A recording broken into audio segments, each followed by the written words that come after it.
अहमदाबाद के मेधाड़ी नगर में गुरुवार दोपहर भीषण विमान हादसा हुआ। एयर इंडिया विमान संख्या AI-171 उड़ान भरने के तत्काल बाद ही क्रैश हो गई।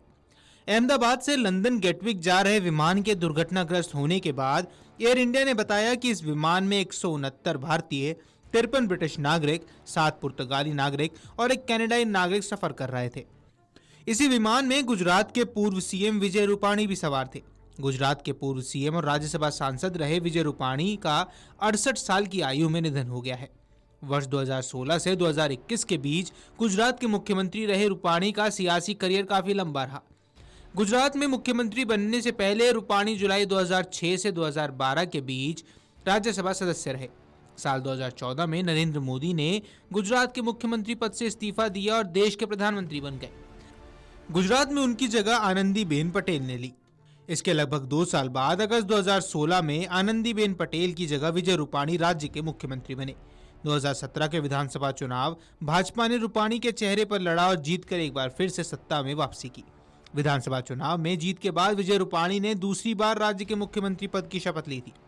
अपने 2 कार्यकाल में कुल 5 साल 37 दिन तक इस पद पर रहने बतौर मुख्यमंत्री अपने पहले कार्यकाल में रूपाणी अगस्त 2016 से दिसंबर 2017 तक सीएम पद पर बने रहे।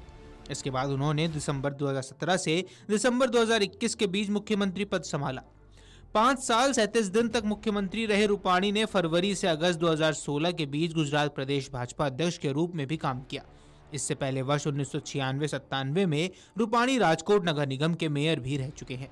आपको बता दें कि विजय रूपाणी का जन्म 2 अगस्त 1956 को म्यांमार, जो कि उस समय बर्मा के नाम से जाना जाता था, उसके रंगून शहर में हुआ। उनका परिवार सिंधी मूल का था और भारत पाक बंटवारे के समय बर्मा चला गया। लेकिन 1960 के दशक में जब बर्मा के राजनीतिक हालात बिगड़े तब उनका परिवार भारत लौट आया और गुजरात के राजकोट में बस गया। बचपन से ही रूपाणी शांत स्वभाव के थे, लेकिन सामाजिक मुद्दों के प्रति सजग भी। उन्होंने अपनी पढ़ाई धर्मेंद्र सिंह जी कॉलेज से BA और सौराष्ट्र यूनिवर्सिटी से LLB की डिग्री ली। राजनीति में उनकी रुचि युवा अवस्था में ही जागी। 1970 के दशक में RSS से जुड़ गए और यहीं से उनकी विचारधारा का निर्माण हुआ। आपातकाल के दौरान 1976 में विजय रूपाणी को जेल भी जाना पड़ा था। यह अनुभव उनकी राजनीतिक जीवन का पहला बड़ा मोड़ था और आपातकाल के बाद उन्होंने जनसंघ और फिर भारतीय जनता पार्टी में सक्रिय भूमिका निभाना शुरू कर दिया। वर्ष 1987 में वो पहली बार राजकोट नगर निगम के पार्षद बने। 1996 में वो राजकोट के मेयर भी बने थे। उनकी साफ छवि और प्रशासनिक क्षमता ने उन्हें पार्टी के भीतर बेहद लोकप्रिय बनाया। वर्ष 2014 में नरेंद्र मोदी ने प्रधानमंत्री बनने के बाद गुजरात में नेतृत्व परिवर्तन हुआ।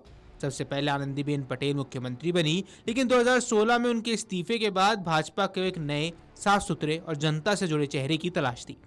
6 अगस्त 2016 को विजय रूपाणी को गुजरात का मुख्यमंत्री बनाया गया।